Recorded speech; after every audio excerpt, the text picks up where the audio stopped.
حدیث مسند احمد میں ہے، عمران بن حسین رضی اللہ تعالیٰ عنہ بیان کرتے ہیں ان النبی صلی اللہ علیہ وسلم رأى رجلا فی یدہ حلقۃ من صفر،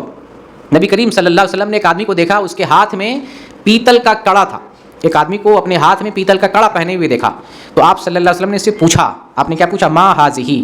تم یہ جو پہنے ہوئے یہ کیا ہے؟ ہمیں بھی سوال کرنا چاہیے، ہم اپنے سماج معاشرے میں بہت لوگوں کو دیکھتے ہیں، خاص طور سے نوجوان لڑکوں کو دیکھتے ہیں جو اپنے ہاتھوں میں کڑا استعمال کرتا ہے نا، دھاگا استعمال کرتا ہے، کڑا پہنے رہتا ہے یا گلے میں چین لگائے رہتا ہے، تو ہمارا حق بنتا ہے مجھ سے پوچھیں کس لیے آپ پہنے ہیں، کیا وجہ ہے؟ ہم اس سب چیز کو مطلب نہیں دیتے ہیں، جبکہ اس کا تعلق عقیدے سے ہے، یہ کوئی معمولی مسئلہ نہیں ہے کہ آپ دیکھیں اور یوں ہی نظر انداز کر دیں، اگر آپ کے تعلقات میں ایسے لوگ آئیں تو سوال کریں، اور یہ ہمیں تعلیم مل رہی ہے ہمارے پیارے حبیب محمد صلی اللہ علیہ وسلم سے، نبی صلی اللہ علیہ وسلم نے دیکھا ایک آدمی کڑا لگایا ہوا، آپ نے خاموشی اختیار نہیں کی بلکہ پوچھا ما ھذہ، یہ کیا چیز ہے؟ تو آگے سے کیا جواب دیا؟ وہ جواب دیتا ہے من الواہنہ،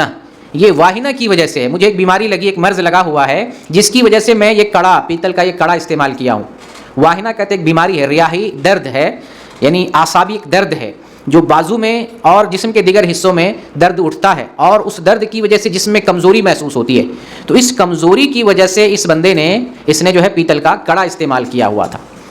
جب اس نے یہ جواب دیا تو آگے سے جواب دیکھیں نبی صلی اللہ علیہ وسلم نے کیا فرمایا؟ فقال انزعھا، اس کو نکال دو۔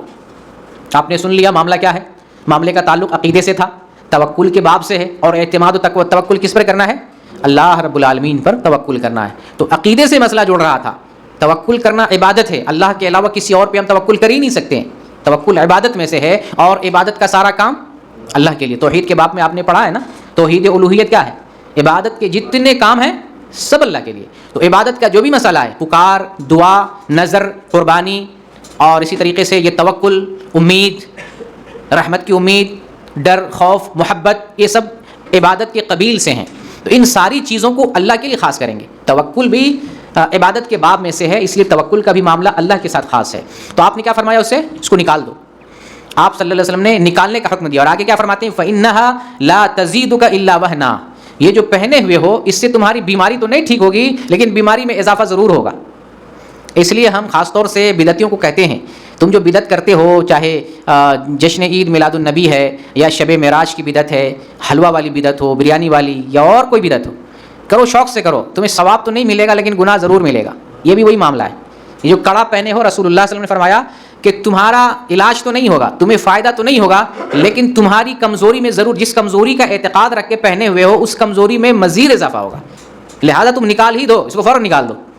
آگے آپ نے اس سے بہت بڑی بات بیان کی ہے جس سے ہمیں عبرت لینا ہے، اور ان لوگوں کو عبرت لینا ہے جو اس طرح کا تعویذ، دھاگا، من کا کڑا چھلا استعمال کرتے ہیں، اس عقیدے سے کہ یہ چیز ہمیں فائدہ پہنچائے گی، یہ چیز ہمیں نقصان سے بچائے گی۔ اور خاص طور سے دو طرح کے عقیدے ہوتے ہیں ان چیزوں کے استعمال میں، ایک مقصد یہ ہوتا ہے کہ یہ آئندہ والی پریشانی سے بچائے، ایک یہ عقیدہ ہوتا ہے، دوسرا عقیدہ ہوتا ہے کہ پریشانی آئی رہتی ہے، اس پریشانی کو ٹالنے کے لیے استعمال کرتے ہیں۔ دونوں مقصد سے استعمال کیا جاتا ہے، ان دونوں مقصد سے اس طرح سے کڑا چھلے کا استعمال شریعت میں جائز نہیں ہے۔ تو آپ صلی اللہ علیہ وسلم آگے جو بیان فرماتے ہیں وہ انتہائی زیادہ سوچنے کے اور سمجھنے کے قابل۔ آگے کیا فرماتے ہیں؟ فَإِنَّكَ لَوْ مِتَّ وَهِيَ عَلَيْكَ مَا أَفْلَحْتَ أَبَدًا، اگر تم اسی حال میں مر گئے،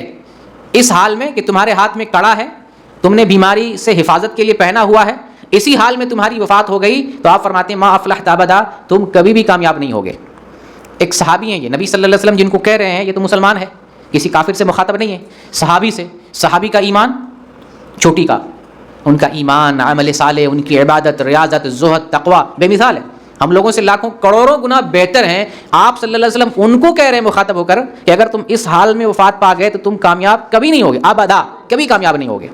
تو ہما شما جن کا ایمان ہی نچلے درجے کا ہے، آگے یہ بات بھی آئے گی کہ آج ہم لوگ کس درجے کے مومن ہیں، ہمارا ایمان کس درجے کا ہے، یہ بھی ذکر ہم کریں گے ابھی۔ تو جس زمانے سے ہم گزر رہے ہیں، جس درجے کا ہمارا ایمان ہے، ایمان تھوڑا سا ہمارے پاس ہے، تھوڑا سا عمل ہمارے پاس ہے،